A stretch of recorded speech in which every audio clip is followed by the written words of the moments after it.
bonjour. Bonjour, bonjour à tous. Bonjour. On attend encore quelques minutes, que ce soit bien l'heure, et puis on va pas tarder à démarrer.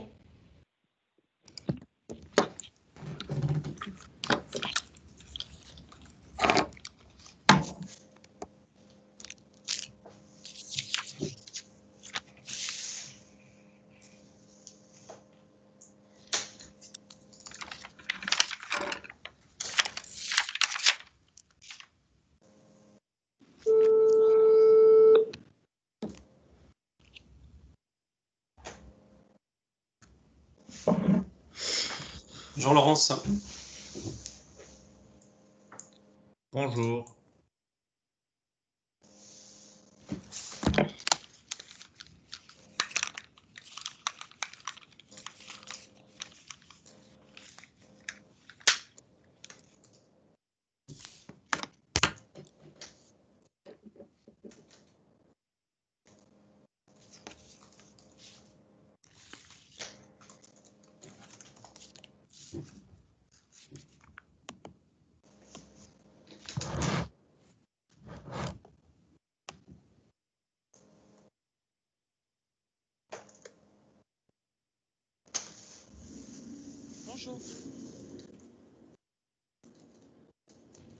Bonjour, bonjour à tous.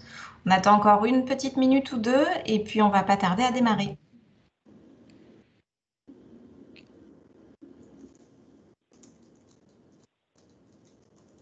Oui, bonjour.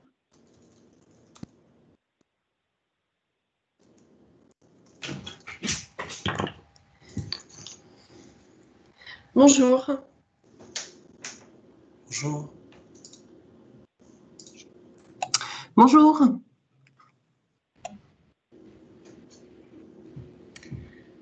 Bonjour, bonjour à tous. Écoutez, il est 9h30. Je vous propose qu'on démarre.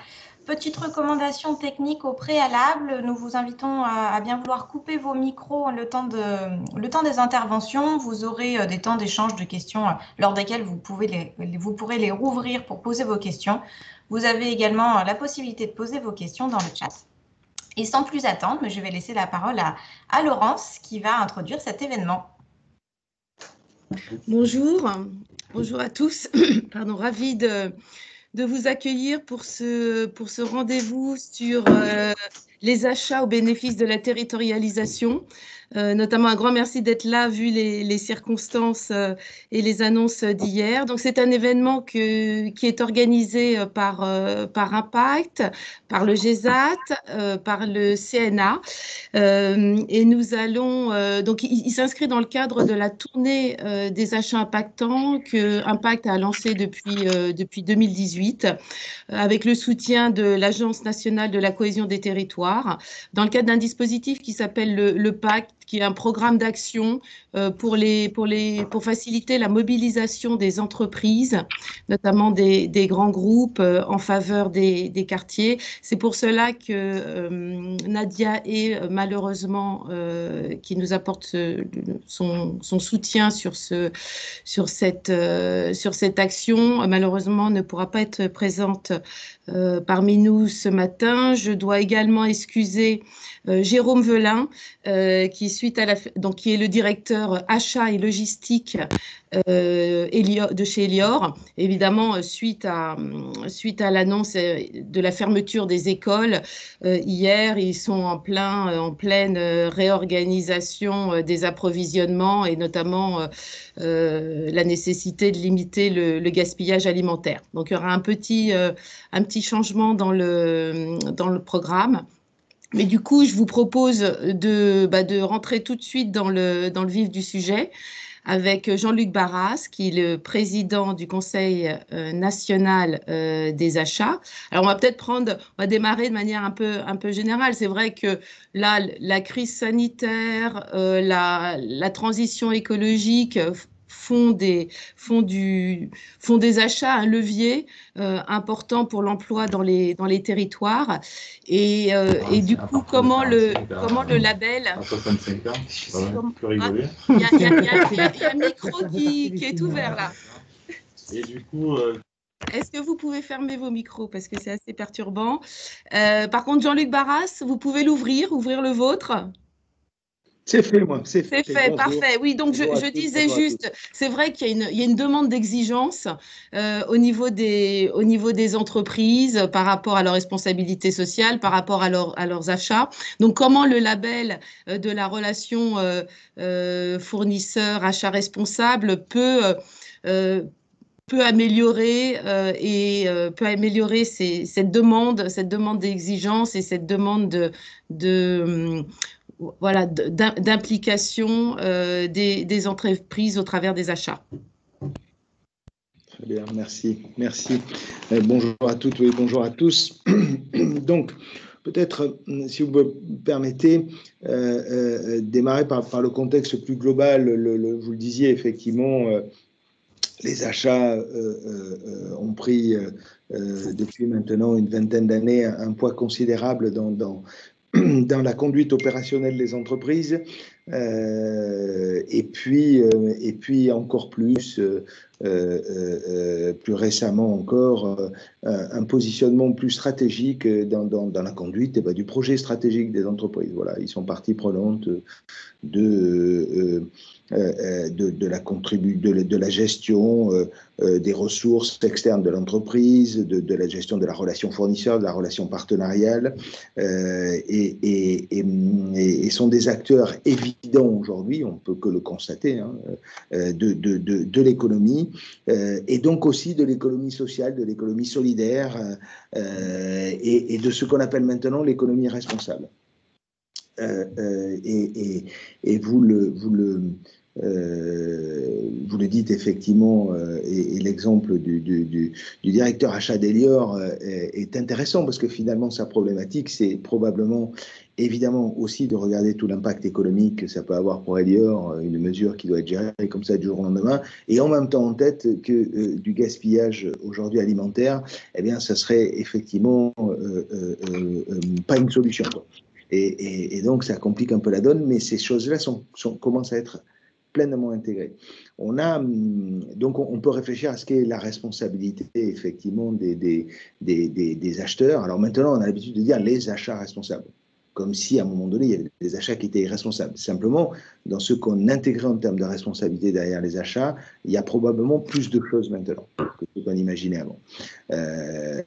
C'est pas simplement s'assurer d'avoir exploité correctement le marché pour avoir le bon prix, évidemment, pour avoir les bonnes conditions, mais c'est aussi sécuriser, et puis c'est aussi inscrire cet achat dans une stratégie, dans un sens qu'on veut avoir avec son entreprise, et notamment dans l'impact et dans le rôle qu'on veut jouer dans l'économie sociale, dans l'économie solidaire. Et ça existe aussi, voilà, et c'est quelque chose d'important.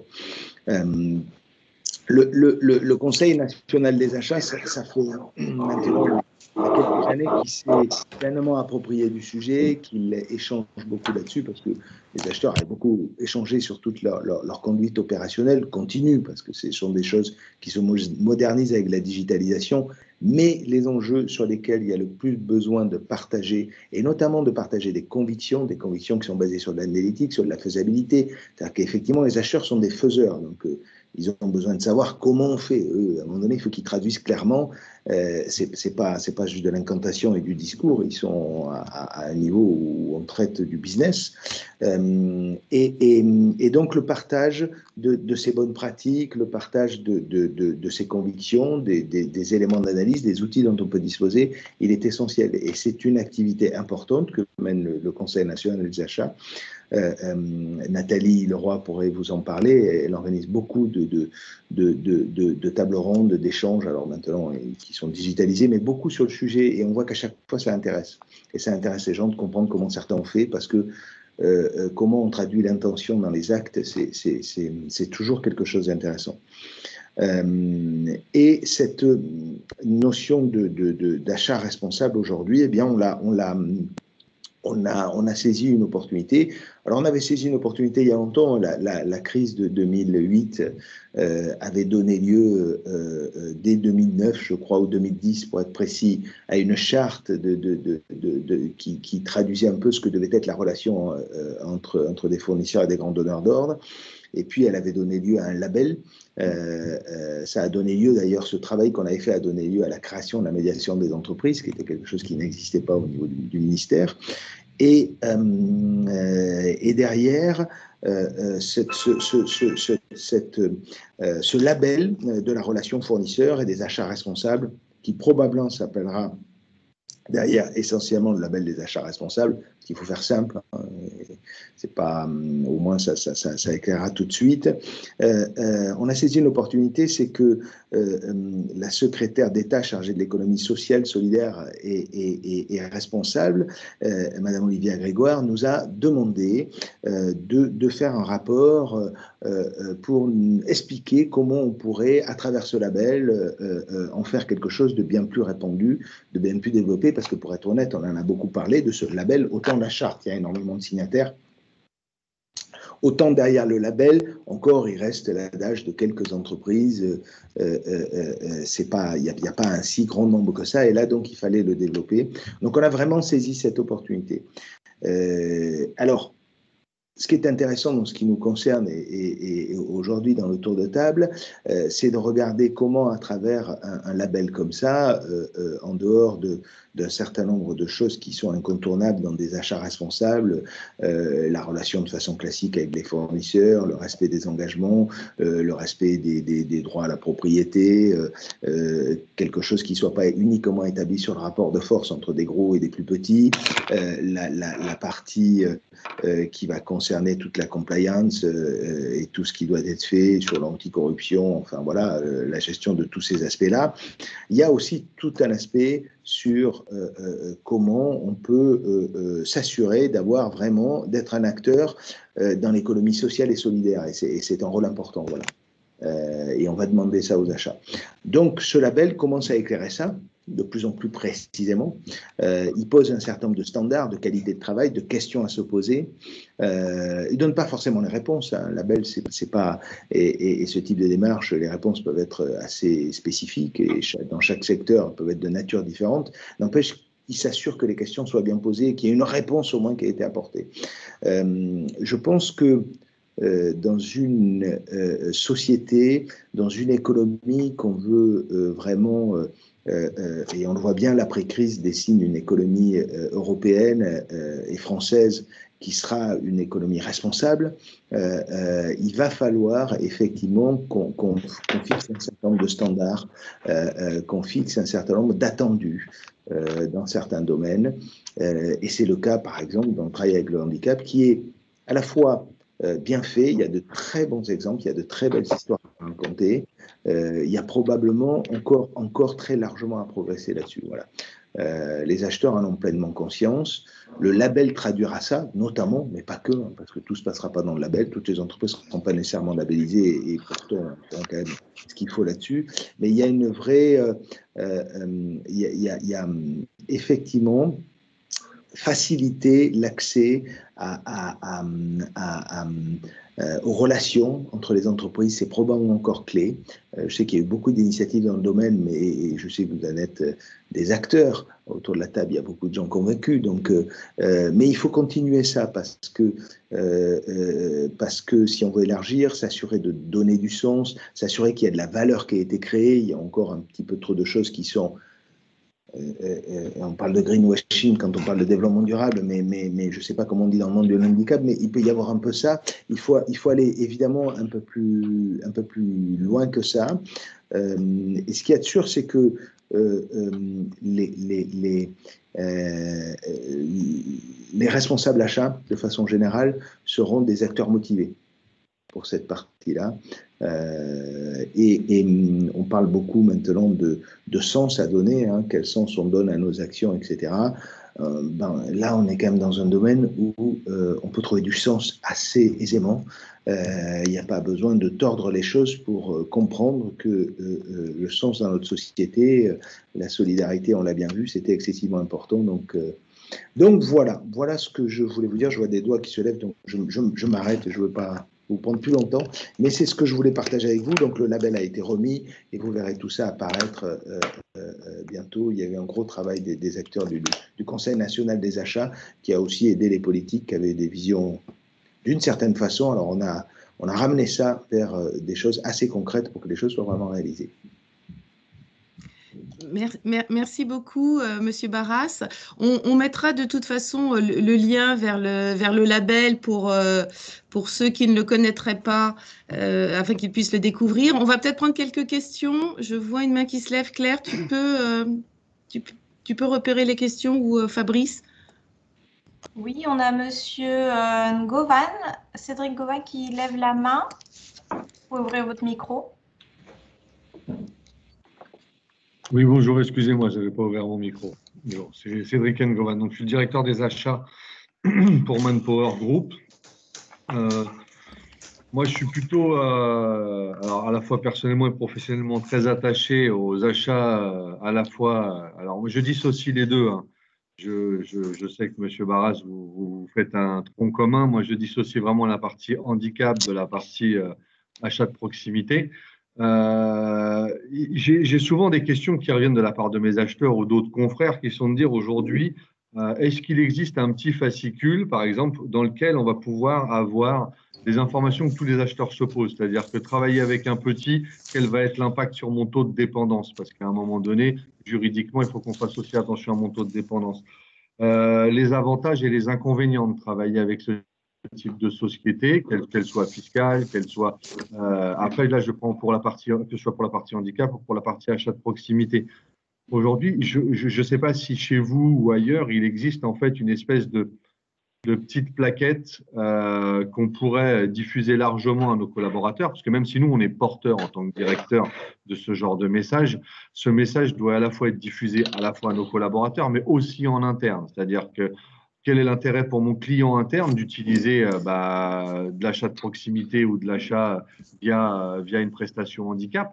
C'est ce que j'ai fait avec mon DSI en lui disant, tu sais, un handicapé, c'est pas forcément un ESAT qui fait des calepins, ça peut être aussi de la prestation intellectuelle, ça peut être de la prestation moi, j'ai utilisé, par exemple, 2 personnes aveugles pour la gestion de flotte.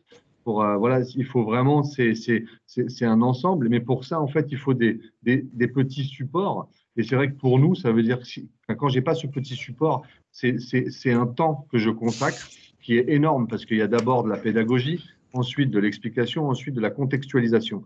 Et si vous aviez, vous, je ne sais pas, quelqu'un d'autre, en fait, un support regroupant, un truc assez simple qui expliquerait à la fois aux clients internes et aux acheteurs les avantages et à faire, en fait, et à avoir cette démarche, parce que le label, ça ne va pas me donner, à part une… Je suis désolé de parler crûment, mais à part une publicité, ça ne va pas faire avancer les choses. Et je le partage encore plus personnellement, puisque ma femme est ergothérapeute, donc je connais bien ce monde-là. Donc voilà, je voulais juste savoir si ça existait ou pas. Alors, juste comme ça, et comme vous l'aimeriez, probablement pas. Il y a probablement déjà beaucoup de choses, parce qu'il y a eu régulièrement des débats, on a dû avoir pas mal d'écrits là-dessus, mais je crois que vous avez raison.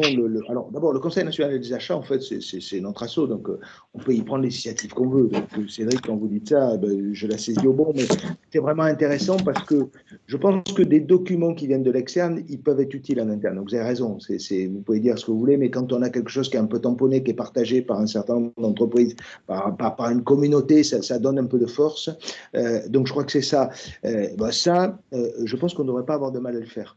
On ne devrait pas avoir le mal à le faire autour de quelques personnes motivées qui vont aller… Qui vont être un peu exigeantes sur ce qu'on peut créer, parce qu'il ne faut pas juste être… Avec grand plaisir pour vous aider, si vous voulez. Oui, non, mais je relève ça parce que oui, on est preneur de ça et on nous demande de plus en plus ça. Les acheteurs ont de multiples sollicitations et ils veulent un peu des fils conducteurs assez clairs. Alors, on peut peut-être, il y a peut-être aussi d'autres éléments de réponse concernant justement les achats de proximité, puisque pour le coup, un de nos enjeux dans le cadre du PAC, c'est aussi de pouvoir favoriser l'emploi dans les quartiers de la politique de la ville et du coup, bien évidemment, les entreprises qui sont situées. Je vois qu'il y a Alim de la NCT. Je ne sais pas s'il peut prendre la parole, mais c'est vrai qu'il y a des dispositifs comme les zones franches, enfin un certain nombre de zones d'entreprises qui sont situées dans des zones prioritaires qui peuvent, sur lesquelles peut y avoir des intérêts, j'allais dire même financiers, de travailler avec elles. Alors je ne sais pas si Alim est en mesure de prendre la parole.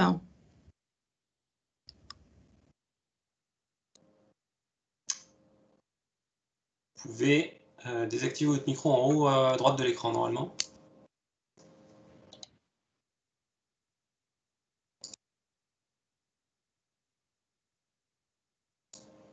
Bon, on pourra le reprendre peut-être après, du coup, Laurence. Oui. Ouais. Laurence, ton micro est coupé. Attention. Voilà, c'est bon. Oui, de toute façon, c'est une question tout à fait, en tout cas légitime. Et je pense que au niveau de l'Agence nationale de la cohésion des territoires, ils peuvent aussi apporter un certain nombre d'éléments de réponse et on fera en sorte que ce soit aussi ces éléments-là puissent être diffusés suite à notre échange. Est-ce qu'il y a d'autres questions ou d'autres personnes qui souhaiteraient réagir, intervenir?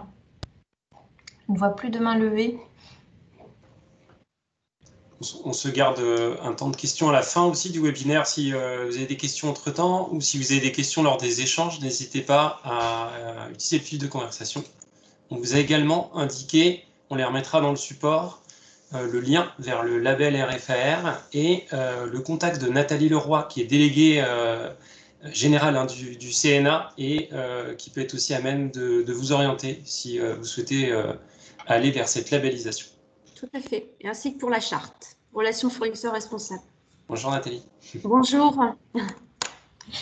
Alors, pour poursuivre dans cette matinée, je vous propose maintenant qu'on accueille Laurence Hoffling, mission handicap du groupe Enedis, et Johnny Grelakowski, à la direction des achats Enedis, qui ont mis en place un plan d'action en lien également avec le label RFAR de sensibilisation régionale aux achats responsables.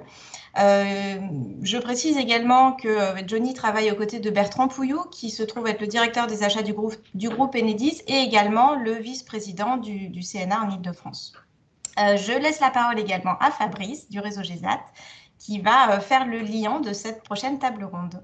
Alors, est-ce que vous avez bien vos micros, Laurence et Johnny? Oui, tout à fait. Alors, moi aussi. C'est bon, du coup, est-ce qu'on peut juste passer le slide suivant? Claire, s'il te plaît. Voilà, on va. Alors, je m'introduis également. Je suis Fabrice Loire, responsable du pôle partenariat privé et public au réseau GESAT. On est ravis aujourd'hui de tous vous accueillir, de voir que vous êtes nombreux, vous êtes plus de 100 connectés.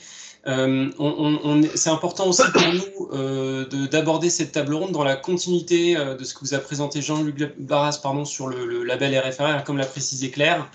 Il y a toujours un lien fort finalement entre toutes ces parties prenantes, que ce soit un pacte partenaire sur ce que décrit Laurence et John concernant le pacte, et puis le CNA à travers ses actions, et notamment aussi ses actions concernant le label RFAR.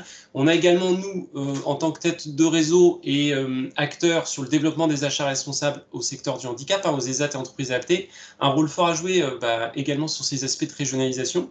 Et dans le cas qu'on va vous présenter aujourd'hui, on a un petit peu un triptyque qui va regrouper à la fois le label RFAR, des actions qu'on a pu mener et des liens également entre les achats et la mission handicap. Peut-être, Laurence, en introduction, si tu peux, n'hésite pas à activer ta caméra. Alors, il y a deux Laurence, pardon, mais Laurence Hoffling. Si tu peux nous dire deux mots sur le contexte qui a amené Enedis à organiser.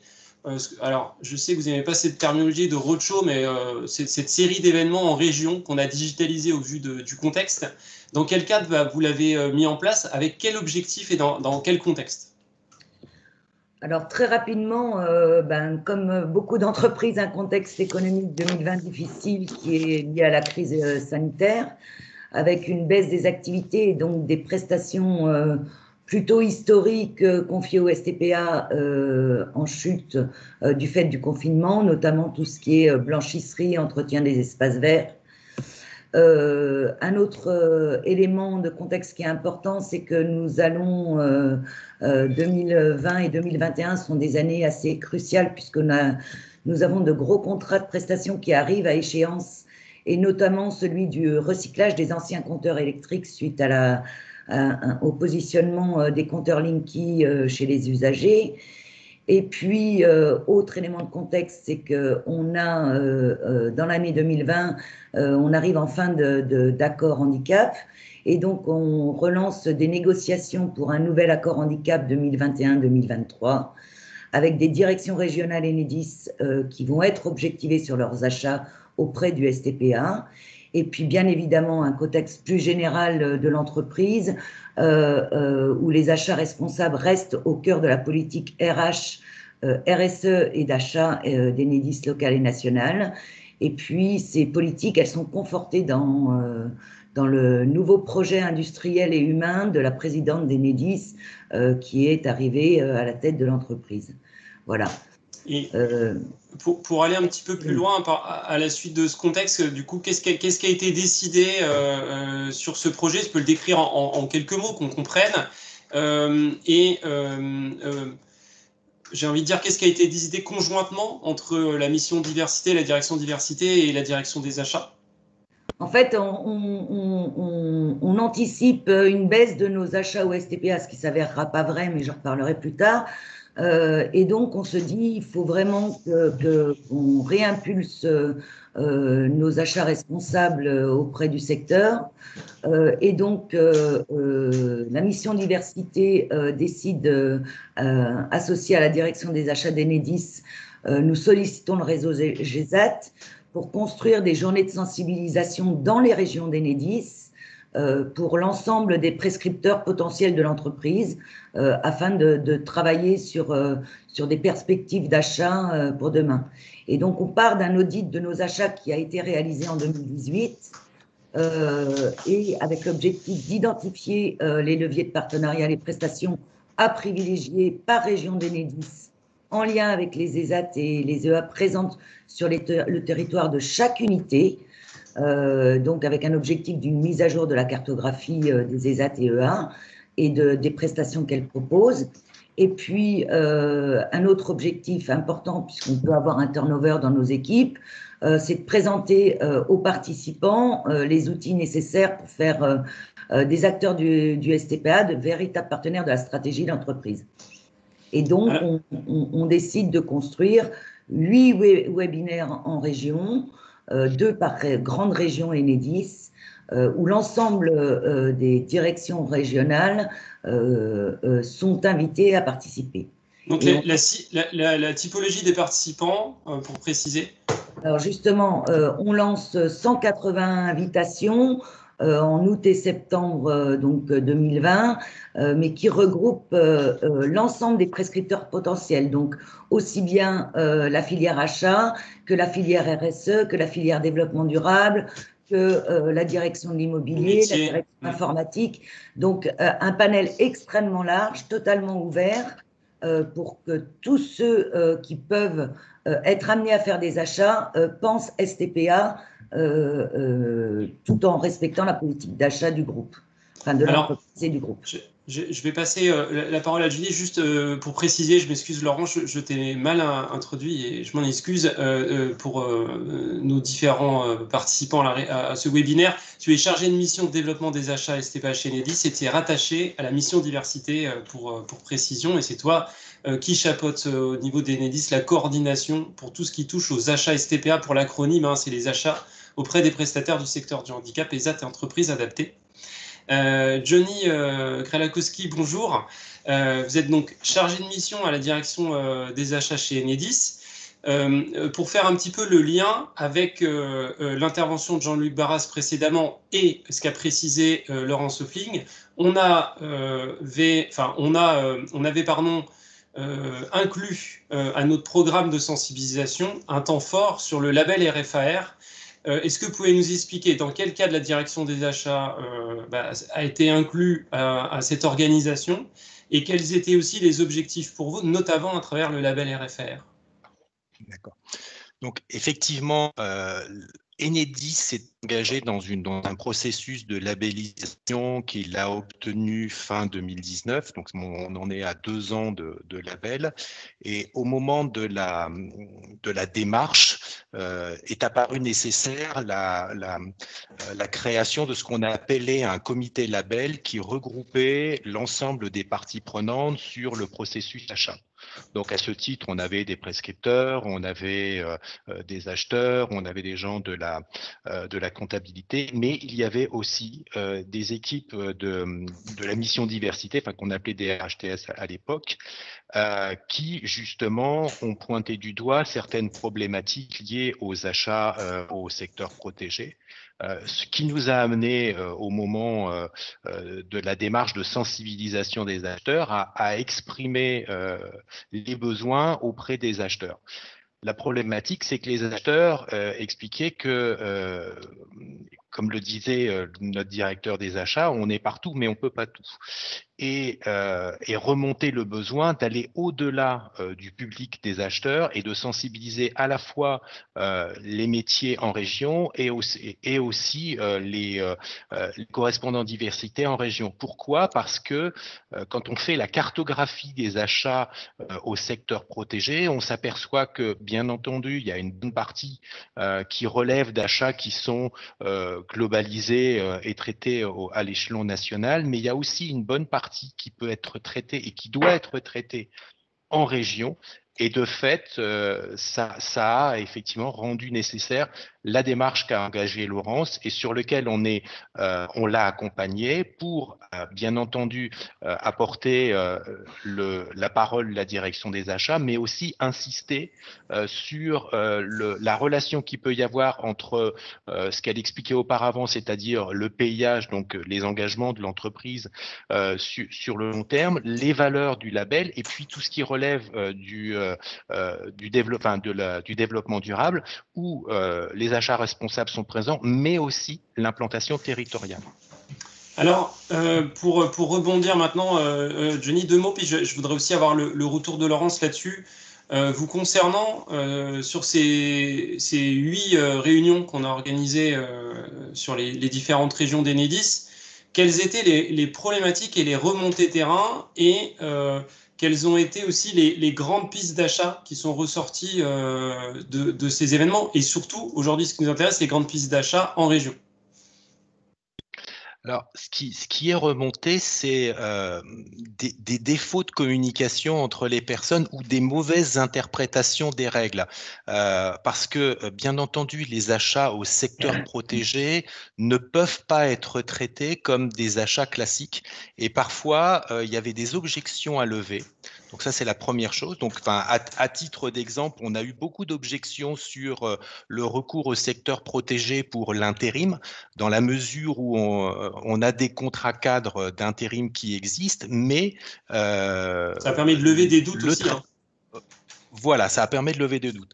Et puis le deuxième élément intéressant qu'il y avait, c'est l'émulation que ça a créé entre diverses régions, puisque étaient présentés des exemples d'achats mais très régionaux qui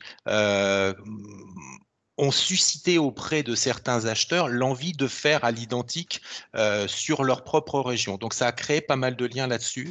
Et de fait, on a 2-3 chantiers qui sont pertinents. Il y en a un très gros aujourd'hui, c'est le chantier de lavage des vêtements images de marque, qui va être traité à l'échelon national par un acheteur qui traitera l'ensemble du sujet. Mais on a aussi des sujets… Non, oui. Pardon, Johnny, juste pour préciser sur le… C'est intéressant, je prends 10 secondes, je voulais juste reprendre le fil. On a une réunion avec les parties prenantes Enedis, achats et métiers sur le lavage des VIM le 6. On a mené une étude conjointement avec vous auprès de tous les ATEA de France en blanchisserie. Et c'est une réunion d'information pour expliquer en détail ce qui pourrait être prévu dans un marché à venir. Donc c'est un bel exemple, justement, ça a permis d'initier ce type de projet. Donc ça, c'est un exemple qui est déjà assez avancé, mais on a d'autres sujets qui commencent à émerger, tels que des actions qui pourraient être faites sur les véhicules d'intervention du type nettoyage, préparation, etc., où on voit que la demande commence à émerger et on peut penser qu'à échéance de quelques mois, enfin on va dire d'1 an, un appel d'offres plus globalisé pourra être fait. Voilà. Alors Laurence, concernant aussi les actions et coordination sur la mission diversité, les achats en région,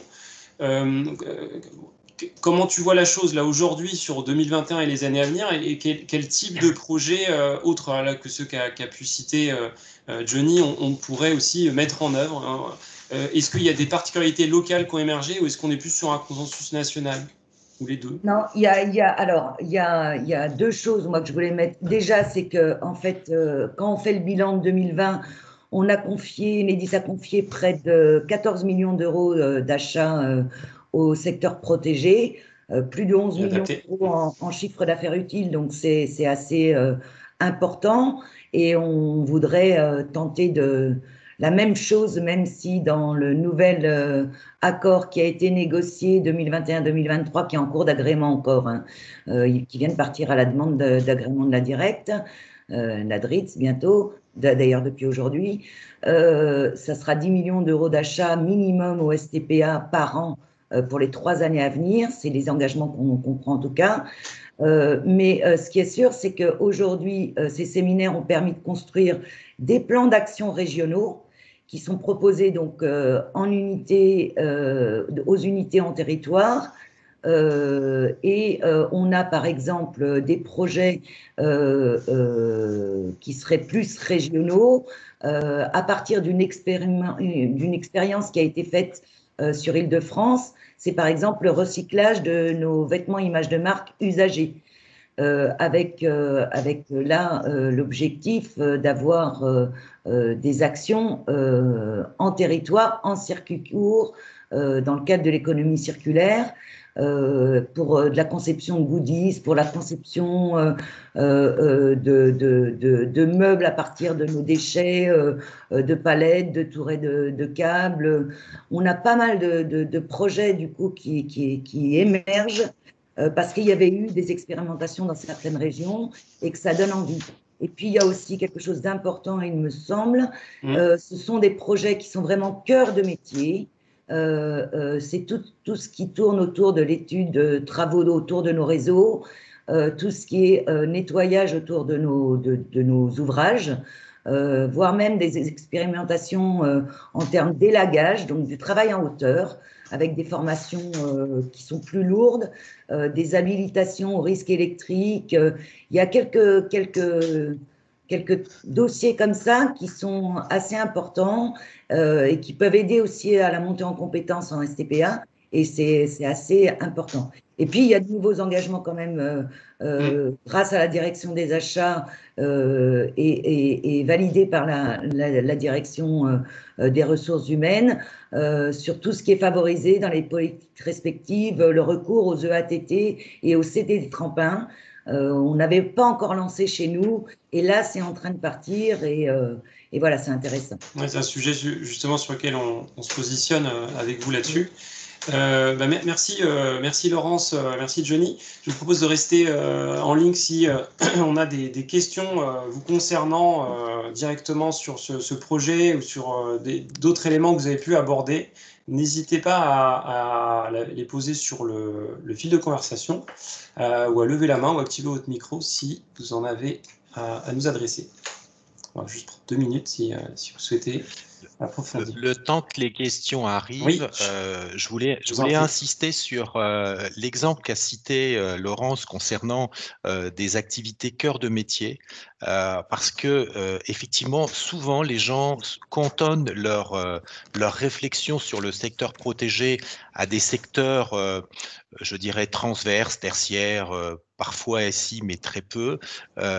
Par le biais d'exemples, on a réussi à démontrer, et surtout le secteur protégé a réussi à démontrer que quand on lui donne le temps et quand on l'aide à se mettre en place, il est capable d'intervenir sur des activités dites cœur de métier.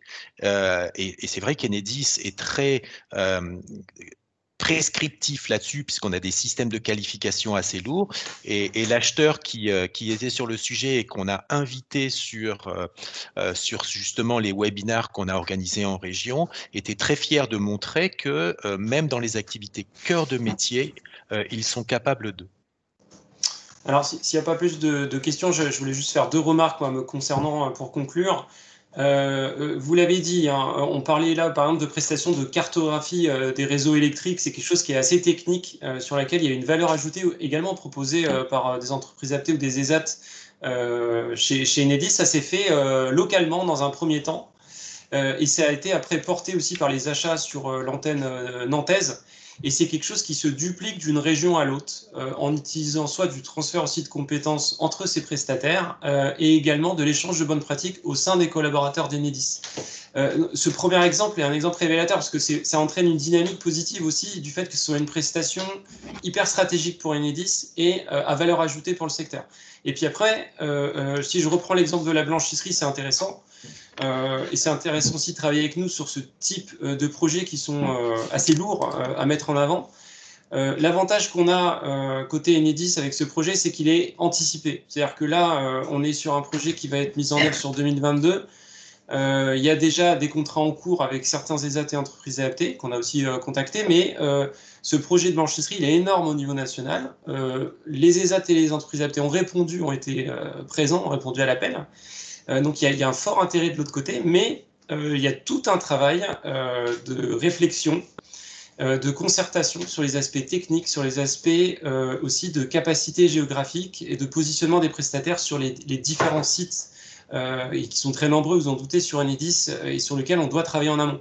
Donc ce qui est intéressant aussi là-dessus, c'est que sur les différents sujets qu'on a, il y a quand même une bonne coordination à la fois locale et nationale et cet aspect d'anticipation qui est un aspect fort. On anticipe également des baisses de contrats sur la fin des compteurs Linky.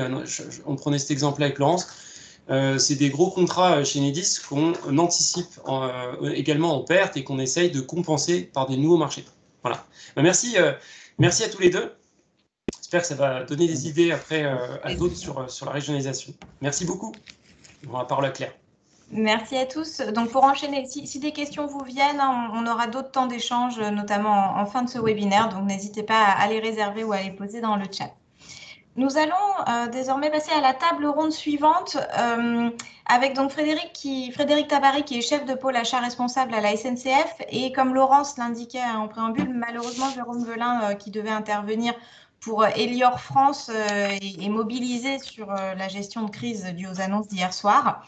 Donc, Frédéric, je vous invite à ouvrir votre micro et puis Laurence aussi, qui va reprendre la parole sur cette table ronde aux côtés de Frédéric. Oui. Bonjour. Bonjour, le micro et la caméra, même si c'est possible. Ça y est. Ah ben moi, je ne vous vois pas. Bon. Pourtant, la caméra est en route. Bon, ça y est, vous êtes à l'écran. Enchanté, du coup, on va peut-être, Jérôme Velin étant absent, on va peut-être mettre davantage l'accent sur la question des achats de proximité. Alors évidemment, la SNCF est depuis peut-être toujours un acteur de proximité, à une réflexion en tout cas d'engagement au niveau des régions. J'aimerais pour démarrer peut-être que vous donniez juste quelques chiffres sur ce que représentent les achats responsables au niveau de la SNCF. Alors, nos achats responsables sont… Et de proximité en France, voilà. C'est ce que j'étais en train de réfléchir en même temps, c'est de savoir si effectivement je tapais large ou si je restreignais au sujet qui nous concerne. Donc, je vais restreindre au sujet qui nous concerne parce que les achats responsables, il y a effectivement l'aspect environnemental aussi qui rentre dedans pour une grande part, et tous les sujets éthiques, etc. Donc là, si je me concentre sur la partie achat solidaire, achat auprès de l'ESS, on a un souci de son, Frédéric. Frédéric, on ne t'entend plus, il y a une interférence peut-être.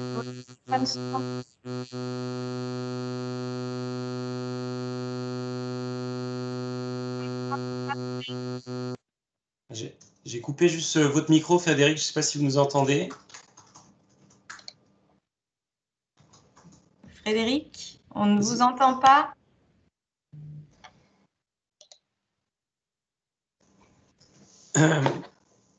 Claire, est-ce que tu as la possibilité de l'appeler, peut-être qu'on passe en audio téléphonique? Oui.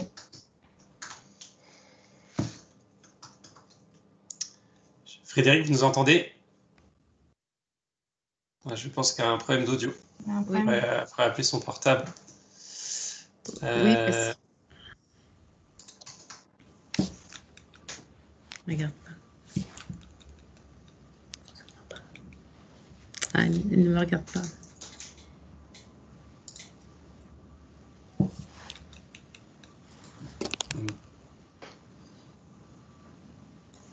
On a un petit problème technique.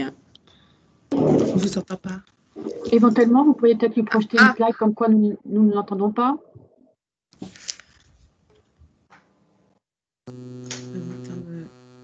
Dans le chat.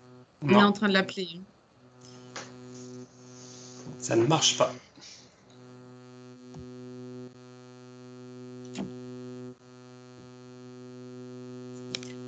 Le travail à distance, c'est pas que bien. Ah oui, désolé.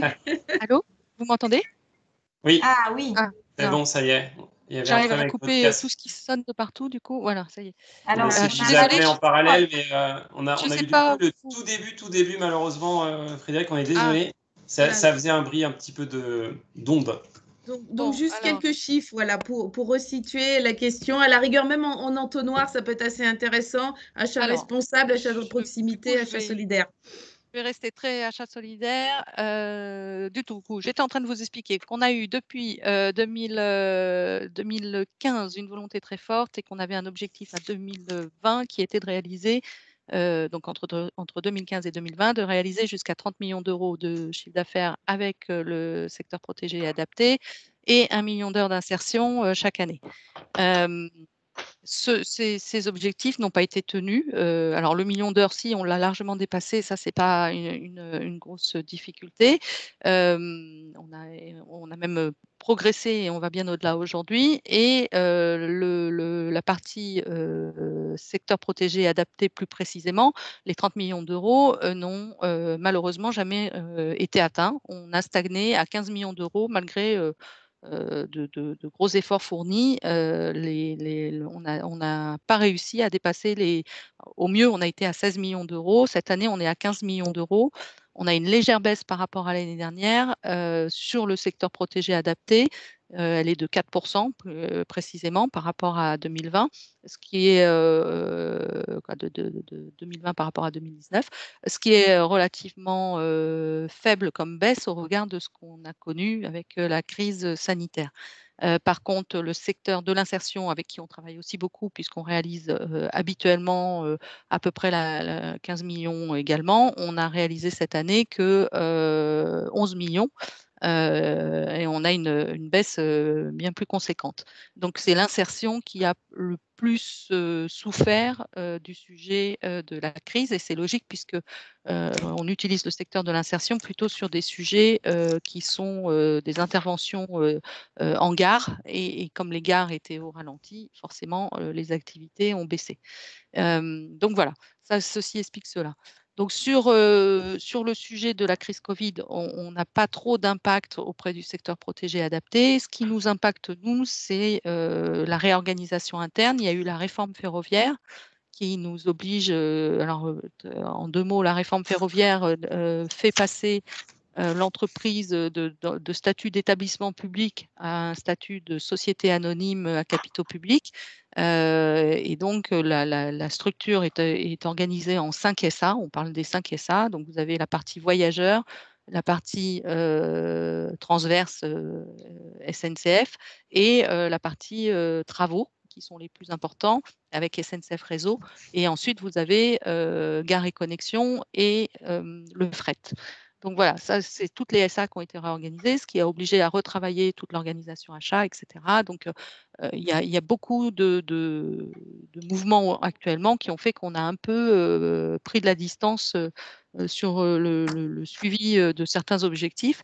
Et on a en plus un autre effet, c'est que la direction du développement durable qui existait a été elle aussi impactée par cette transformation et devient ce qu'on appelle la DEST chez nous, la direction de l'engagement sociétal et de la transition écologique, et qui n'a pas encore sorti totalement sa feuille de route. Ce que je tenais à dire par là, c'est que le fait que tout ça impacte, et ça montre à quel point c'est fragile, tout ça impacte très vite les objectifs groupe et la stratégie groupe et l'impulsion de la direction de l'engagement sociétal est vraiment primordial pour réussir à faire porter le sujet. Alors, on ne lâche pas l'affaire, mais voilà, on sera peut-être un peu moins visible en ce moment, pendant quelques temps là, sur le sujet, mais on ne lâche pas l'affaire et de toute manière, les 15 millions d'euros sont plutôt pérennes étant donné que ce sont des contrats de longue durée, ce ne sont pas des achats ponctuels. Voilà.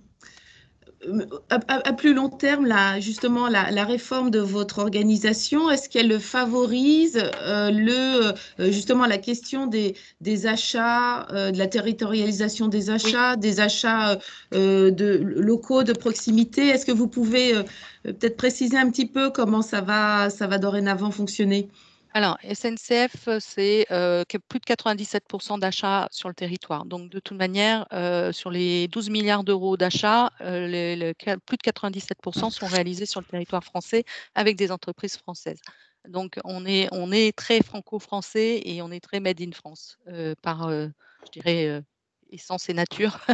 Donc, c'est vraiment quelque chose chez nous qui est marqué. On est très présent dans les territoires. On a un maillage territorial, c'est normal, lié aux gares, aux technicentres, à toute notre organisation, nos agences commerciales, etc., qui font qu'on est très présent dans les territoires et qu'on a une relation particulièrement forte dans la vie du territoire par notre activité, la mobilité, par nos relations avec les collectivités et territoriales et les institutions. Donc, on est vraiment effectivement un acteur important des territoires.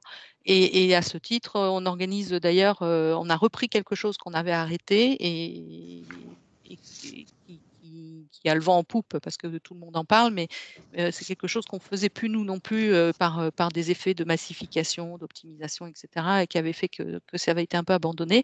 On remet en place les rencontres territoriales avec les fournisseurs et donc on organise dans les régions des rencontres. Alors pour l'instant, elles sont forcément en ligne et pas en présentiel, mais on vient de faire le Grand Est et on organise des réunions auxquelles on invite nos fournisseurs, mais aussi des fournisseurs potentiels qu'on a identifiés ou qui se sont manifestés, qui ont manifesté leur intérêt, ou aussi des grandes fédérations, fédérations métiers et autres. Le GESAT d'ailleurs nous aide là-dessus puisque pour chaque rencontre territoriale, nous nous appuyons sur le GESAT, mais pas que, mais en partie avec le GESAT pour identifier les entreprises du STPA, et on s'appuie aussi sur la Fédération des entreprises d'insertion, sur les annuaires qu'on peut trouver en ligne pour mettre en place pour que les entreprises de l'ESS en général, et plus précisément du solidaire, soient dignement représentées lors de ces rencontres. On avait démarré cette réunion en parlant du label du Conseil national des achats. C'est vrai que pour faire avancer tous ces sujets d'achat responsable, de proximité, à valeur sociale, il est aussi important de pouvoir mesurer les actions.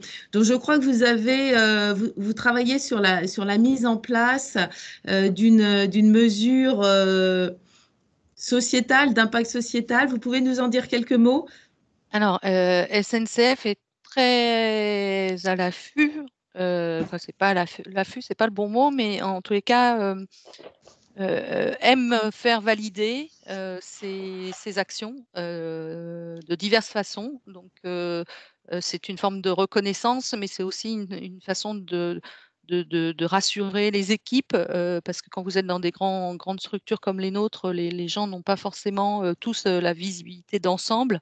Et donc, pour nous, les éléments de reconnaissance externe sont aussi importants pour l'interne que pour l'externe, que vis-à-vis de toutes les parties prenantes, que ce soit nos fournisseurs, mais aussi nos clients. Voilà, tout le monde y gagne. Donc, on a effectivement d'une façon générale, on est évalué de toutes parts et notamment par Ecovadis, où on sort Platinum, par Vigeo, où on est dans le top 5 des entreprises, top 5 mondial des entreprises du tourisme et du transport.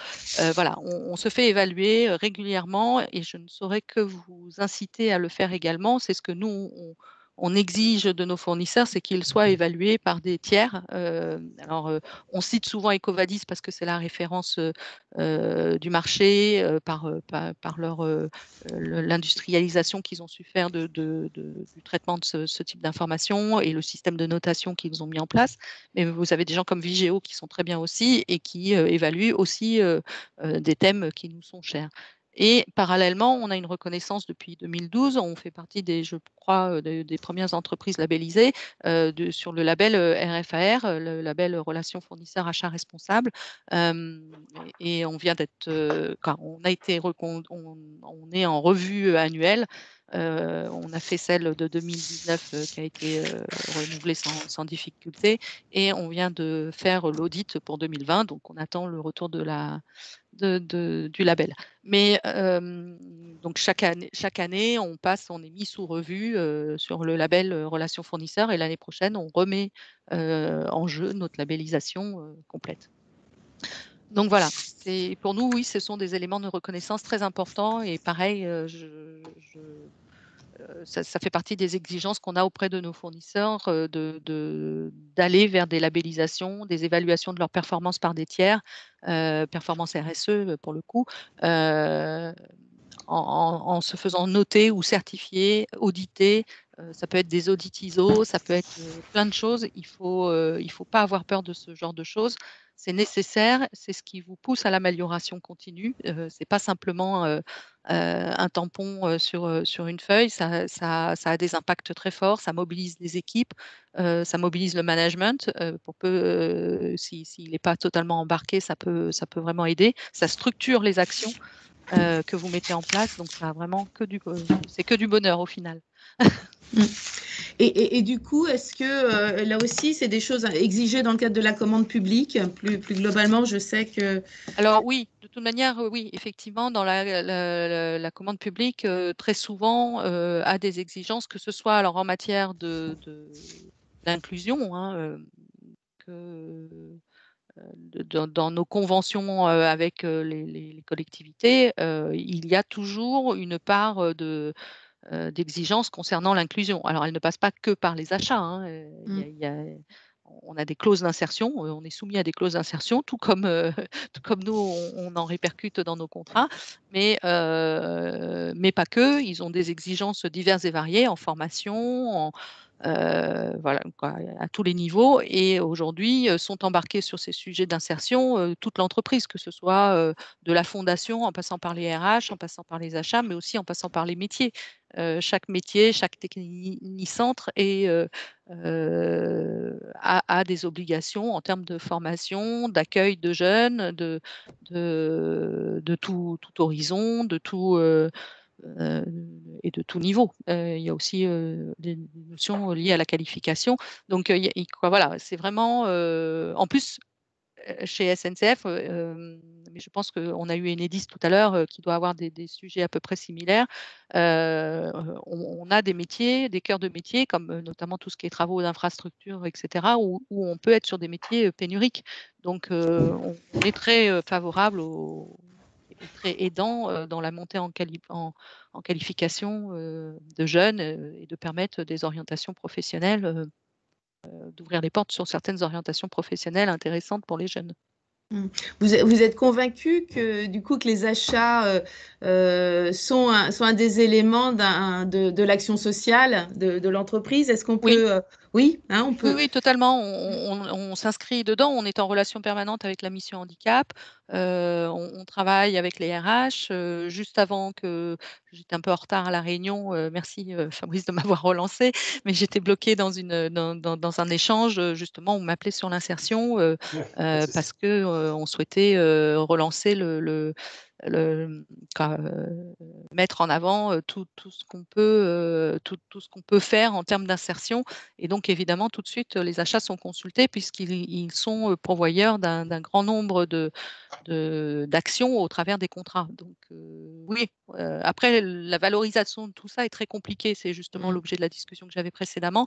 C'est réussir à valoriser ce que l'on fait avec les territoires et montrer l'impact de nos actions. Ça, c'est compliqué, ça nécessite des outils. Voilà, ça peut être plus difficile. Très bien, merci. Est-ce qu'il y a des questions? On est parfait en termes de timing. S'il n'y a pas de questions, moi en attendant, j'ai une réaction, en tout cas pour appuyer les propos de Frédéric. Hein. C'est vrai que du côté du réseau GESAT, nous, on constate qu'il y a vraiment une mobilisation de l'ensemble des équipes. On a notamment pu conduire des ateliers à destination des prescripteurs, à destination des acheteurs. On travaille sur des projets d'ampleur, hein, sur des gros marchés avec des pièces très techniques, très spécifiques, notamment dans le domaine de la production industrielle. Et voilà, on est partenaire depuis plusieurs années de la SNCF et on ne peut que constater l'évolution et la prise de conscience et la prise du sujet par un nombre d'interlocuteurs beaucoup plus grand que ça pouvait encore l'être il y a quelques années. Après, je vais peut-être profiter, je ne sais pas si Laurence Fling est toujours en ligne. Si elle l'est, je lui envoie un message parce que je l'ai entendu parler des tourées et on avait essayé de faire quelque chose avec le réseau GESAT sur les tourées. Donc, on pourra vous mettre en lien après, Frédéric. Oui, vraiment, je pense qu'on a peut-être une belle action à faire. Oui. Ce serait intéressant qu'on fasse l'échange. Pas de problème. Je pourrai vous passer mes coordonnées. Volontiers. Est-ce qu'il y a des questions ou des réactions, ou peut-être des choses que vous souhaiteriez creuser, sur lesquelles vous souhaiteriez échanger davantage? Vous êtes bien silencieux ce matin, on est quand même centre. Allez-y, Johnny. Jelakowski Johnny, donc de la direction des achats d'Enedis. C'est vrai que Frédéric a beaucoup évoqué la problématique de la preuve et je pense qu'elle se heurte aux mêmes difficultés qu'on a eues et qu'on a levées au fur et à mesure, c'est d'obtenir des datas qui nous permettent de confirmer ce qu'on affirme. Je prends un exemple, hein, elle a dit que… excusez-moi.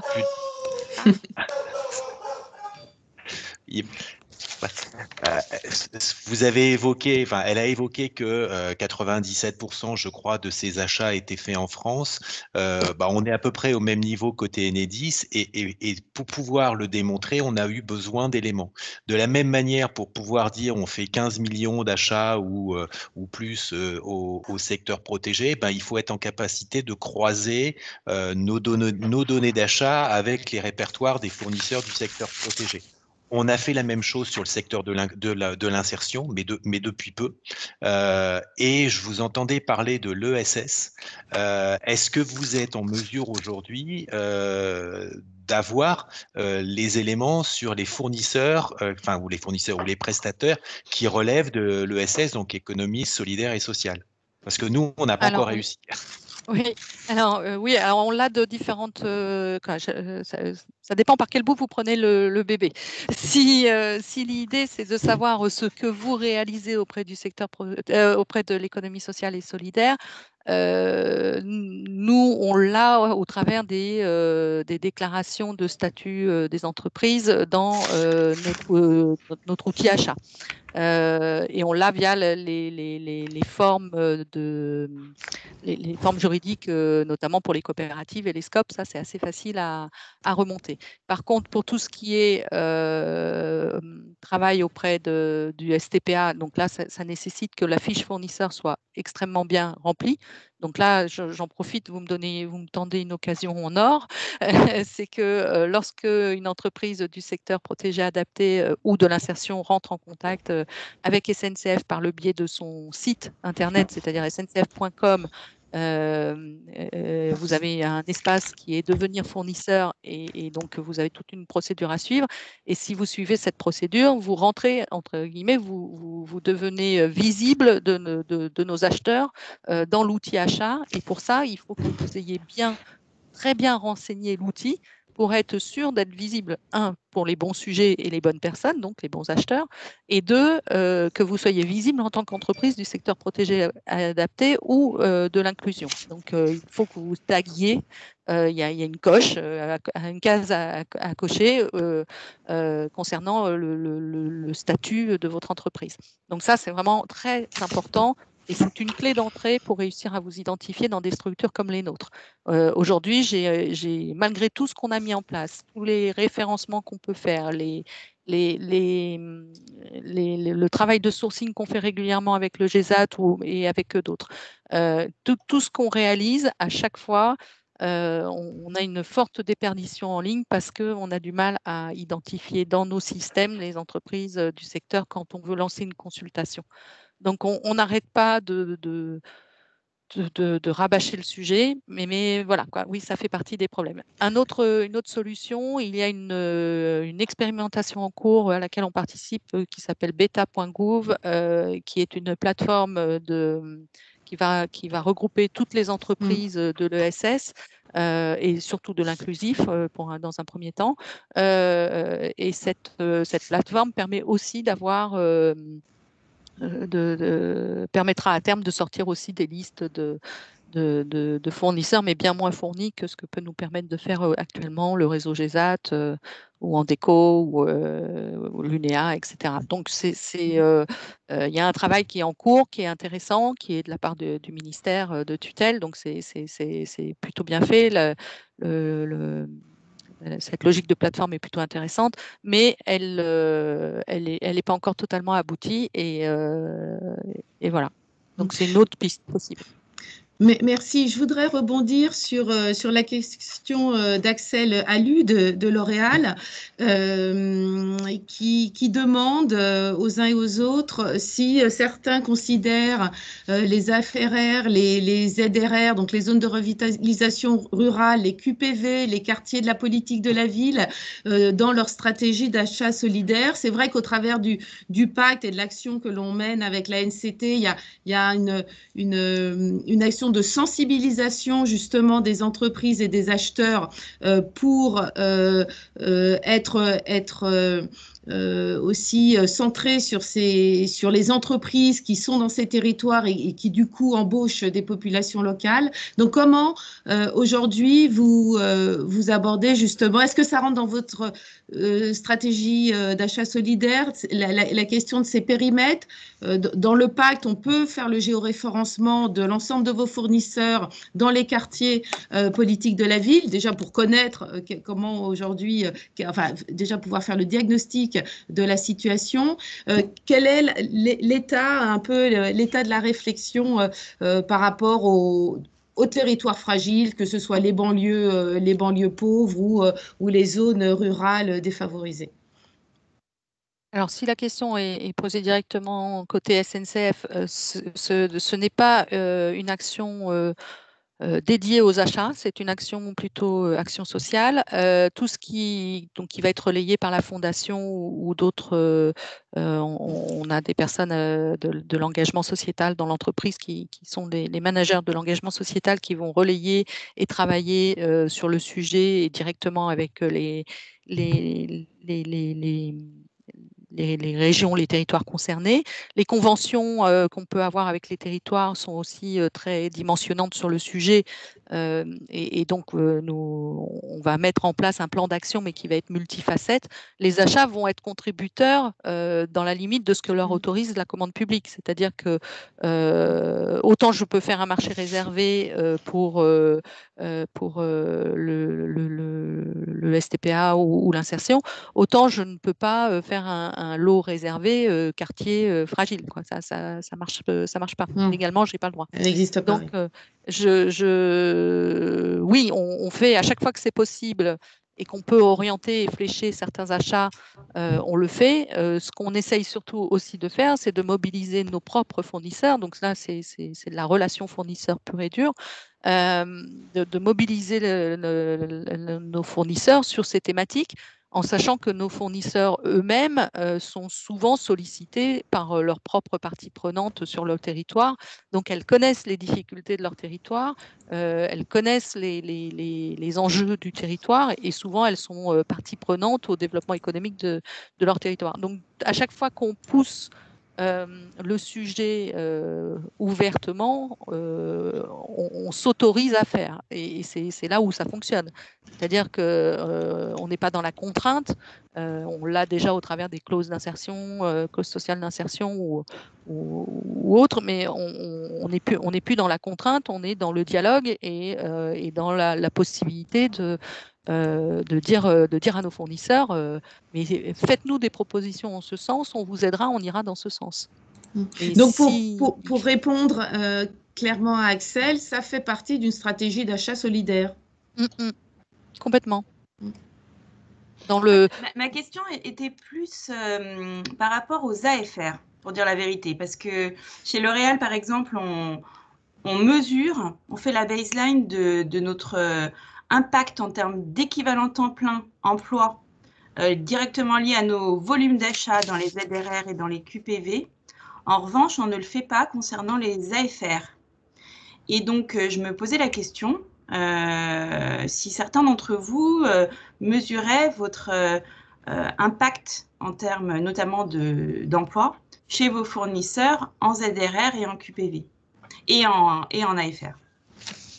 Alors non, nous, très clairement, on ne le fait pas. On fait une mesure de l'empreinte. Oui, je n'ai pas répondu tout à l'heure à la question sur ce sujet. On fait une mesure de notre empreinte sociétale sur les territoires. Donc, on mesure le nombre d'emplois soutenus de façon indirecte et induite et les richesses générées, mais on ne va pas dans ce niveau de détail. On ne cible pas de cette façon-là. On va cibler éventuellement les PME, le STPA, l'insertion, savoir dans chaque périmètre ce qu'il en est, mais on ne va pas descendre à ce niveau-là, puisque ça, en fait, c'est plus en lien direct avec la convention qu'on a signée avec une collectivité qui a une exigence particulière.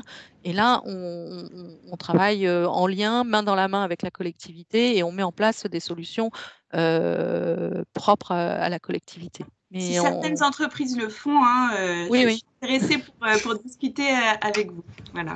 Merci Axel. N'hésitez pas pour ceux qui seraient concernés par le sujet et qui auraient des choses à apporter. Le chat restera actif même à l'issue du webinaire, donc vous pouvez échanger par ce biais-là. Et puis, si vous le souhaitez, Axel, on pourra aussi transmettre vos coordonnées si vous souhaitez avoir des retours directs d'entreprises qui travaillent sur ces sujets. Merci. Merci beaucoup Frédéric. De rien.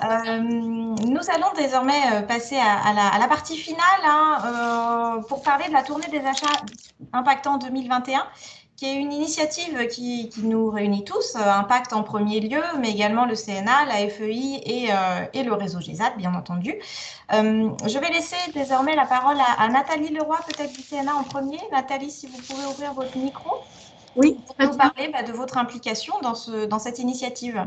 Oui, très bien. Bah, écoutez, déjà, on est ravis, en tout cas, le Conseil national des achats est ravi de rejoindre cette tournée des achats impactants auquel nous avions, je crois, déjà participé en 2018.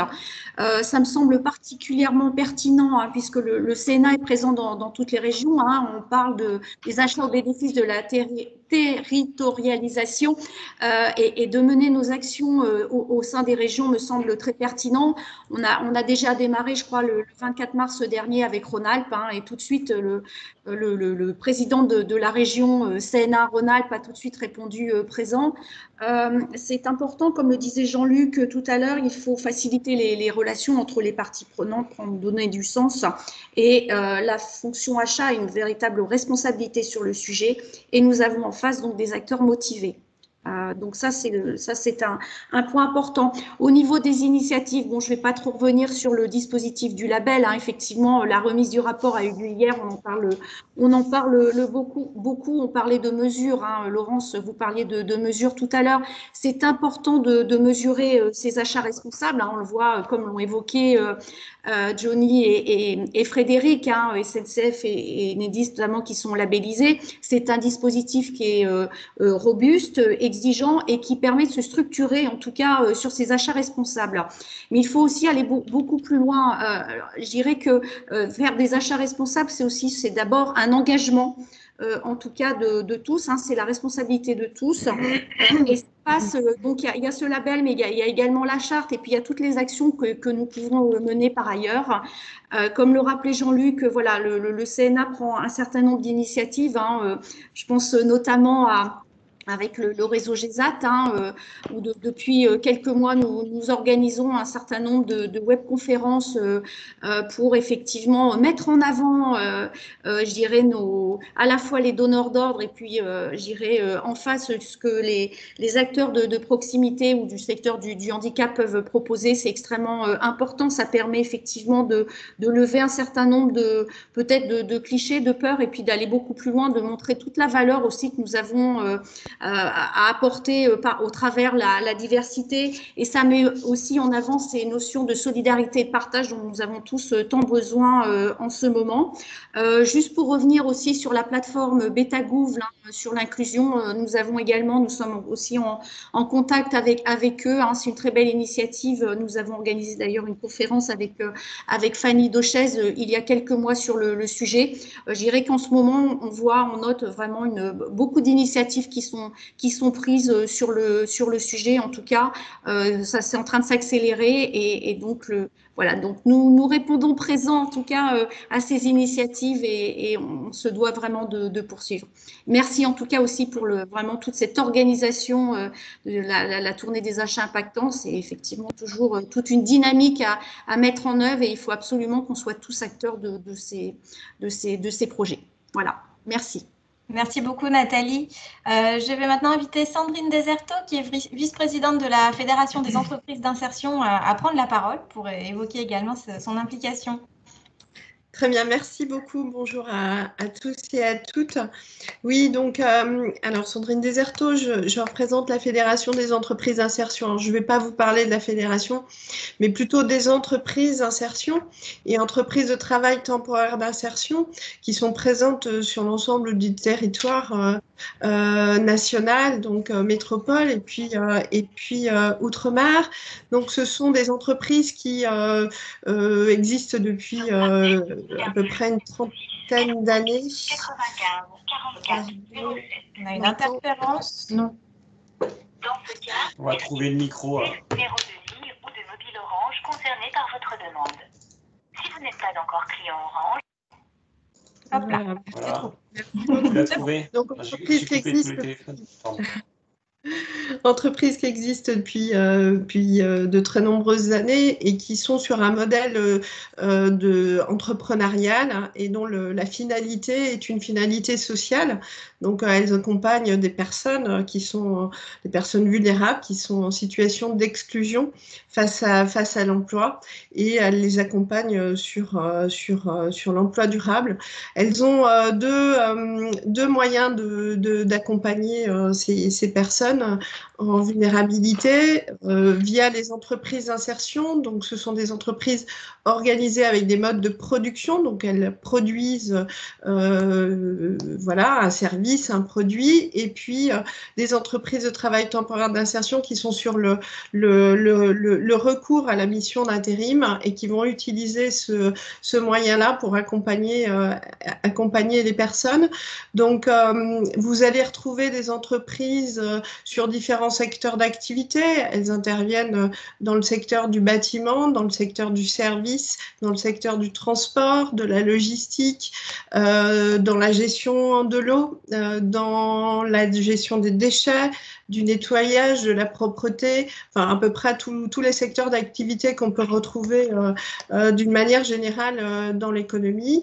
Et puis, en termes de chiffres, pour vous donner quelques éléments, sur le territoire, elles sont à peu près plus de 1400 entreprises et puis elles représentent un peu plus de 70 000 emplois d'insertion. Donc, ça représente peu et important à la fois. Je pense qu'il y a un enjeu nous concernant qui est un enjeu de faire connaître notre projet social et notre bien fondé dans l'accompagnement des personnes en situation de vulnérabilité. Alors, évidemment, nous aussi, nous sommes engagés dans une démarche d'achat responsable depuis quelques années. Ça date pas de très longtemps. Nous avons une certification, enfin nous avions une certification pour le projet social et la mission d'inclusion depuis plus de 10 ans, un certificat type AFNOR, en tout cas certifié par l'AFNOR, que l'on a fait évoluer ces 3 dernières années vers un label RSEI, donc qui présente des engagements sur l'ensemble des dimensions du développement durable. Et dans ce développement-là, nous avons intégrer la question du management des enjeux environnementaux et bien évidemment de la question des achats responsables. Donc elles sont à la fois intéressées de s'inscrire dans cette nouvelle labellisation, évidemment parce que il y a, comme vous l'avez dit, des enjeux de structuration. C'est important aussi pour elles de s'inscrire sur des démarches qualité et de s'intéresser aussi sur des questions voilà, sur l'éthique, sur la corruption, etc. Enfin, il y avait voilà, des apports nouveaux avec ce nouveau référentiel. Et puis, évidemment, de valoriser, de mettre en avant tout le travail qu'elles font en termes d'inclusion. Donc, un volet sur les achats responsables. Donc, elles sont aussi concernées par cette question pour leur propre relation avec leurs fournisseurs. Voilà, ça c'est un point essentiel qui est nouveau pour elles. Et puis elles sont aussi elles-mêmes en capacité d'intervenir et d'être fournisseurs pour des entreprises qui souhaitent s'engager avec des parties prenantes qui s'intéressent en tout cas qui œuvrent sur le champ de l'inclusion. Voilà. Merci. Pour quelques éléments. Merci Sandrine pour ces éléments. Je vais maintenant passer la parole à Denis Charrier, directeur général du réseau GESAT. Merci Claire, bonjour à toutes et tous. Alors, pour prendre la parole à l'issue de cette présentation de Madame Deserto, le secteur du travail protégé adapté que nous représentons, quelque part, nous sommes le secteur jumeau de l'IAE, dont parlait Madame Deserto. Le réseau GESAT est la tête de réseau économique des 2250 ESAT et entreprises adaptées, lesquelles font travailler au quotidien 150 000 travailleurs en situation de handicap dans plus de 200 filières métiers. Donc, autant d'opportunités d'achat responsables et inclusives pour les entreprises, qu'elles soient privées ou publiques. Moi, ce que je retiens de l'événement de ce jour, c'est que déjà, il y a de nombreux participants. J'ai été très attentif aux témoignages des entreprises et des organismes publics engagés que nous avons pu avoir, et je trouve que c'est un bon signe. Il y a une dynamique réellement qui est en marche, qui est engagée. Parler d'achat responsable, et on l'a vu à travers ces différents témoignages, c'est parler d'un triptyque. d'un triptyque avec du local, du social et de l'environnemental. Et je pense qu'on peut en conclure que c'est qu'en pensant développement économique des territoires, qu'on peut, et donc c'est qu'en pensant local, que l'on peut agir sur son impact social et environnemental en tant qu'acheteur et en tant qu'entreprise responsable demain. Alors, pour agir concrètement et développer les achats responsables, l'événement de ce jour et puis la tournée des achats impactants 2021 qui va suivre a pour mérite de réunir ces différentes parties prenantes, puisque pour avancer, il faut être ensemble, acteurs de l'économie sociale et solidaire, donc du handicap, mais bien évidemment aussi de l'insertion, des entreprises dans les quartiers prioritaires de la ville et autres, mais également les acheteurs. Les prestataires de l'économie sociale et solidaire, donc handicap, insertion, QPV, offrent aujourd'hui des solutions aux entreprises en matière d'achat responsable qui sont nombreuses.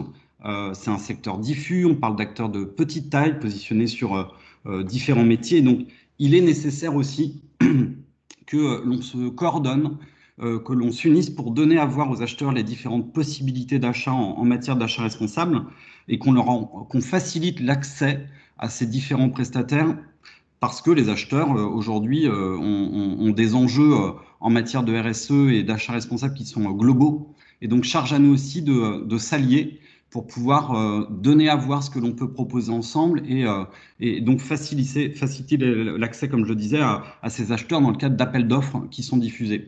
Alors, nous, au réseau GESAT, on travaille maintenant depuis 2 ans avec Impact et je pense qu'on peut dire qu'aujourd'hui, on est ravis que le CNA, avec qui nous travaillons par ailleurs, rejoignent l'aventure Impact, mais également la Fédération des entreprises d'insertion, parce que là, comme je le disais précédemment, toutes les parties prenantes aujourd'hui sont réunies.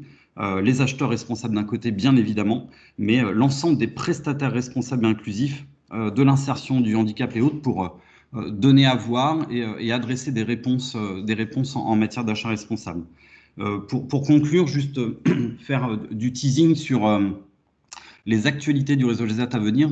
Le réseau GESAT vient de repenser son projet associatif 2021-2025 et dans ce cadre-là, a décidé de se doter de 2 nouvelles structures filiales qui répondront justement à ces enjeux plus globaux. D'une part, un fonds de dotation qui va être destiné à créer des filières métiers et embarquer les ESAT et les EA dans 2 nouvelles filières métiers pour répondre aux objectifs et aux priorités achats de demain. Donc, structurer une nouvelle offre de services, mais également faire monter en compétences les travailleurs en situation de handicap sur les métiers dont vous aurez besoin demain. Ce fonds de dotation aura également pour vocation d'accompagner les ESAT et les EA dans une démarche RSE, pour qu'eux-mêmes puissent demain répondre à vos objectifs RSE en s'associant à vous, en partenariat avec vous sur les appels d'offres que vous pourrez diffuser. Donc, la labellisation de Lucide, la démarche ISO 26000. Et puis, la deuxième structure dont va se doter le réseau GESAT là, pour accompagner du coup la demande. D'un côté, notre fonds de dotation structurera l'offre de services de ces prestataires ESAT-EA. De l'autre côté, pour accompagner la demande, une société de conseil en achat responsable qui adressera des solutions globales aux acheteurs. Je le disais tout à l'heure, il faut aussi faciliter, vu de l'acheteur, l'accès à ce tissu de petits acteurs économiques responsables locaux, que ce soit de l'insertion, du handicap ou des QPV. Et donc, notre société de conseil aura pour vocation à agréger ces différentes expertises pour offrir une solution unique aux acheteurs en matière d'achat responsable. Voilà. Merci Denis. Merci. Et donc, je vais laisser la parole désormais à Laurence pour vous parler un petit peu plus en détail de cette fameuse tournée des achats impactants 2021. Oui, de toute façon, je ne saurais dire mieux que Denis Charrier. On se réjouit en tout cas de cette collaboration avec le GESAT depuis effectivement plusieurs années, avec le CNA et les entreprises d'insertion. Donc effectivement, on peut dire que l'union fait la force et que nous sommes en tout cas tous réunis pour vous faciliter vos démarches en tant qu'acheteurs. Donc l'objectif de la tournée, c'est bien entendu de créer des moments des opportunités sur le territoire. On va avoir une douzaine de dates dans toute la France où ce seront au total probablement plus de 500 rencontres qui se feront entre acheteurs et fournisseurs des quartiers, responsables, sociaux. Enfin voilà, l'idée c'est de pouvoir vous mettre en face dans le cadre de speed meeting, des offres dont vous avez besoin. C'est quelque chose d'assez rodé. Vous êtes nombreux à y participer. Donc la prochaine date, ce sera sur la région Centre-Val de Loire le 9 avril. Donc elle vient très vite. On le fait en ligne, hein, bien entendu. Aujourd'hui, depuis l'année dernière, on a totalement basculé en digital et ça fonctionne très bien hein, sur la base, encore une fois, de vos besoins. Donc, ce sont des rencontres qualifiées avec des personnes que vous voulez rencontrer, hein, des entreprises que vous voulez rencontrer de façon à ce que ce soit à la fois très rapide et très utile pour les uns et les autres. Donc, les prochaines dates, ce sera la Bourgogne, l'Île-de-France, l'Île-de-France, pardon, les Hauts-de-France et l'Occitanie. On a encore d'autres dates en préparation. Vous pouvez retrouver l'ensemble du calendrier sur le site de la tournée des achats impactants et bien entendu l'ensemble des partenaires de la tournée vous redonneront ces différentes informations. Voilà, je ne veux pas être beaucoup plus longue. Je ne sais pas s'il y a des dernières questions. Oui, Laurence, il y a une question qui concerne plutôt, je pense, Sandrine Deserto, une question d'Anna Toledano, de la Française des Jeux, qui demande s'il existe aujourd'hui des revalorisations financières pour promouvoir les actions auprès des entreprises d'insertion, comme ça existe par exemple pour les ESAT et les entreprises adaptées. Merci pour la question. Non, non, il n'y a pas de revalorisation en fait hein, par rapport au recours aux entreprises d'insertion, mais néanmoins, vous avez la possibilité, alors via, je dirais, les commandes publiques hein, et les clauses sociales, de pouvoir valoriser ce qui est fait dans le cadre des obligations des entreprises qui obtiennent des marchés. Ça, c'est essentiel. Et puis, évidemment, je dirais, toute la valorisation en termes de performance du recours à des entreprises d'insertion, elles sont en capacité de traduire en fait précisément ce qui est fait pour chaque personne qui sont accompagnées. On est habitué à rendre des comptes en fait, hein, des données sociales, des données économiques et de pouvoir mesurer l'impact social, sociétal, économique et maintenant environnemental que l'on peut valoriser et que nos clients, entreprises, utilisatrices peuvent aussi valoriser dans le cadre de leur bilan annuel. Si je puis juste rajouter une remarque après Sandrine, il y a aussi une complémentarité à jouer, c'est-à-dire que nous, on le voit de plus en plus sur des projets qu'on a, il se trouve qu'un grand nombre de prestataires du domaine de l'insertion est complémentaire d'autres prestataires de l'ESF, là nous en l'occurrence du secteur du handicap. Du coup, en dehors de ce sujet d'avantages fiscaux, on va dire, qu'on pourrait avoir, il y a surtout cette notion de complémentarité. Si vous avez une politique RSE forte à développer et vous souhaitez un taux de couverture maximum, tant dans les domaines d'activité que dans la couverture géographique, il est toujours intéressant de jouer sur cette complémentarité. Merci. Je ne sais pas s'il y a d'autres questions. Pour information, le lien d'inscription pour les différentes dates de la tournée vous sera envoyé par email suite à ce webinaire pour que vous puissiez vraiment retrouver toutes les informations et vous inscrire. Aude l'a mis dans le fil de conversation également. Si vous Parfait. Et puis voilà, on arrive à terme. S'il y en a qui souhaitent rester, on peut rester quelques minutes pour prendre des questions qu'on n'aurait pas forcément eu le temps de prendre auparavant. Et puis sinon, nous vous souhaitons à tous une très bonne journée. Nous vous remercions d'avoir été présents si nombreux ce matin. Merci beaucoup. Très bonne journée. On vous enverra le support et l'enregistrement. N'hésitez pas aussi à suivre nos communications. Au revoir. Merci. Merci à tous. Au revoir. Au revoir. Merci, au revoir. Merci beaucoup. Au revoir. Au revoir.